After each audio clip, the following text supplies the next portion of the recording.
मेरे दोस्तों, इंसान को कुल अकल भी मिल जाए तो फिर भी अल्लाह की हिकमत का वो इहाता नहीं कर सकता। रब्बे करीम को ज़्यादा पता है कि हमारे लिए कौन सी चीज़ बेहतर है और कौन सी चीज़ हमारे लिए नुकसान का बाइस है। अल्लाह तबारक व तआला की हिकमत ये चाहती है कि मेरे बंदे परेशान ना हो।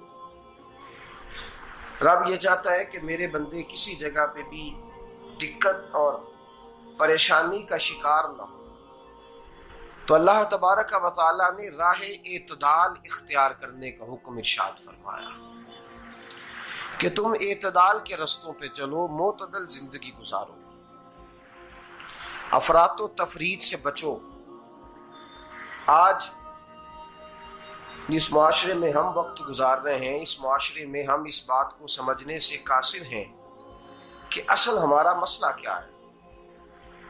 हमारा असल जो मसला है उसकी शनाख्त हमें कैसे होगी और हम फिर उस तक रसाई किस अंदाज में हासिल कर पाए। हम हमेशा अपनी आमदन बढ़ाने के चक्कर में रहते हैं। एक काम और शुरू कर लें, पार्ट टाइम जॉब शुरू कर लें, कोई साइड बिजनेस उसका आगाज कर लें। हमारी जो दौड़ लगी हुई है वो लगी है काम बढ़ाने में, आमदन बढ़ाने में। हालांकि इस्लाम हमें ये कहता है कि तू आमदन बढ़ाने के चक्कर में ना पड़। असल बात यह है कि तू अपने खर्चे कंट्रोल कर। तंग इंसान वो नहीं होता जिसकी आमदन थोड़ी होती है। ये तवज्जो कीजिएगा मेरी बात, ये कीमती बात है और गुफ्तगू सारी का लुबे लुबाब है। तंग बंदा वो नहीं होता जिसकी आमदन थोड़ी होती है। असल परेशान वो होता है जिसके खर्चे ज्यादा होते हैं। और हमारा जो रोजमर्रा का नुकसान हो रहा है ना, वो आमदन के मामलात में नहीं हो रहा। बुनियादी नक्श जो वाकया हो रहा है वो ये है कि हमारे अखराजात ज्यादा, और वो अखराजात किसी और ने नहीं बढ़ाए। वो खर्चे हमने खुद बढ़ा लिए हैं और अब हमें उसका नुकसान भुगतना पड़ रहा है। और अगर आप सही मानों में टटोलें तो जो बहुत अमीर लोग हैं वो तो उन खर्चों से बच गए। मैंने बहुत सारे ऐसे खत्मात में शिरकत की है। मैं बहुत सारी ऐसी जगहों पे गया हूं कि जहां लोगों ने बड़ा मुख्तसर सा खत्म दिलाया है तो हो गया है खत्म। खत्म के मामले में कब किसी ने पाबंदी लगाई है कि उसमें 200 आदमी शरीक होगा तो तब ये साले सवाब सही हो सकेगा? कौन कहता है?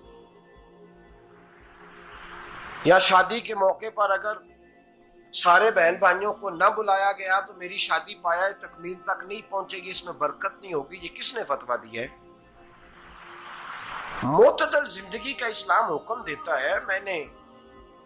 मैं पढ़ रहा था कि एक बहुत बड़ा सदर है, गालिबन सूडान के सदर की बात हो रही थी, तो अपने बेटे की बारात लेके गया तो 4 लोग गए हैं बारात, और 15 लोगों का उसने एहतमाम किया अपने घर में खाना खाने का। तो क्या शादी हो गई कि रुक गई? तो भाई राग अलापना इस बात का कि बड़ी परेशानी है, कोई साइड बिजनेस शुरू किया जाए फलान जगह फलान जगह फलान जगह। तो असल मामला ये है कि पहले एक बंदा कमाता है तो फिर भी घर ही चलता है, फिर बड़ा बेटा साथ शामिल होता है तो फिर भी घर ही चलता है, फिर मंझला बेटा शामिल होता है तो फिर भी घर ही चलता है। जो रोना दादाजी रोया करते थे कि बड़ी मुसीबत है, बड़ी मुश्किल है, गाँव में रह अकेले होते थे और वो 5 बच्चों को और 4 बच्चियों को वो पालते थे। तो जो वहां परेशानी थी वही आज परेशानी शहर में आकर पढ़ लिख कर मोटी तनख्वाह लेकर वही परेशानी हमें है। तो मैं जिस नतीजे पे पहुंचा हूं इसको पढ़ के, कुरान मजीद की चंद आयात को देखकर और इस मफहूम की जो हदीसें कुतुब हदीस में पाई जाती हैं और हमारे बुजुर्गों ने हमें जो मिजाज इस हवाले से दिया है, मैं इस नतीजे पे पहुंचा हूं कि मसला आमदन का नहीं, मसला खर्चे का है। हमारे खर्चे बुनियादी तौर पर ज्यादा, और अगर फिर हम ज्यादा बोझ खवातीन पे डालते हैं कि वो मुतालबे ज्यादा करती हैं। और अगर आप मुझसे पूछें तो खवातीन की भी अगर किसी जगह कोई आदत खराब होती है तो उसमें असल किरदार उसका होता है जो वो आदत खराब तो क्यों अपने गले से उतार के आप किसी के गले में बात डालने के चक्कर में हैं? वो खवातीन की तबीयत नहीं ऐसी है। असल बात यह है कि हमने आदत डाली है, हमने ये मिजाज उनको दिया है तो उनका बना है, न कैसे बन सकता। तो एतदाल जब तक जिंदगी में नहीं होता, पानी प्यास बुझाता है लेकिन एक गिलास ही हो तो प्यास बुझाता है, बाल्टी को मुंह को लगाएगा तो कपड़े भिगो देगा उसके। हालांकि पानी बुरी चीज का नाम नेमत है ना, बहुत बड़ी अल्लाह की, लेकिन प्याले में ही अच्छा लगता है। कोई मटका मुंह को लगाएगा तो तांग होगा, प्याला ही बेहतर है उसके लिए। तो मेरे दोस्त, मटके से भी बाज़-औक़ात काम चल जाता है, लेकिन अगर कोई कहे नहीं मुझे दरिया ही चाहिए तो उसका तो घर बह जाएगा, सारा घर बह जाएगा उसका। हमें दरिया काबू करने का मूड बनाया हुआ है तो इससे घर बहा करते हैं, इससे घर बना नहीं करते। घर प्याले से पानी पीने से बनता है। अगर तू दरिया पे कब्जा करने का मूड बनाएगा तो घर बनेगा नहीं, घर बह जाएगा।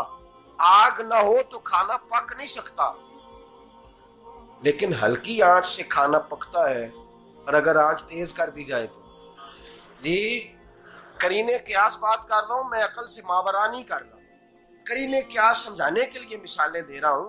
हल्की आंच पे खाना पक जाता है और आग तेज हो तो खाना जल जाता है। तो खाना उतनी देर खाने के काबिल रहता है जब तक वो हल्की आंच पे पकता है। तू जितनी मर्जी तू कहता है नहीं मेरा गुजारे नहीं, आग तेज होनी चाहिए, तो मियां जल जाएगा, जल जाएगा। हवा न मिले तो सांस नहीं आती, ठीक है। ऑक्सीजन ना हो तो सांस, हवा ना चले तो गुजारा नहीं होता। लेकिन अगर तेज जले ना, अगर तेज जले तो तेज चले तो आंधी और तूफान बन जाए तो छतें गिरा देती है, जाने ले लेती है। हम हैं तूफान के चक्कर में, हम हैं दरिया के चक्कर में, हम हैं बड़े नाव के चक्कर में। तो मियां हल्की आंच ही अच्छी है, याद रख। और एक गिलास पानी का एतदाल से मिलता रहे तो वही मिलता रहे, जरूरत के वक्त वही बेहतर है। तू पूरे दरिया पे कब्जा करने का प्रोग्राम ना बना, तांग हो जाएगा। और मेरे अजीज याद रख, हवा सांस लेने के मुताबिक मिले तो वही अच्छी है, जो सांस बंद करने पे आ जाए वो हवा अच्छी। हमने चक्कर चला लिया है कि ज्यादा पैसा, रातों रात पैसा, लंबा पैसा, ये प्लाट भी मेरा, वो प्लाट भी मेरा, गुजरांवाला भी, गुजरात भी, लाला मूसा खाड़ी और पिंडी तक जहां मैं जाऊं मेरे नाम की तख्तियां लगी हुई होनी चाहिए। इस्लाम मना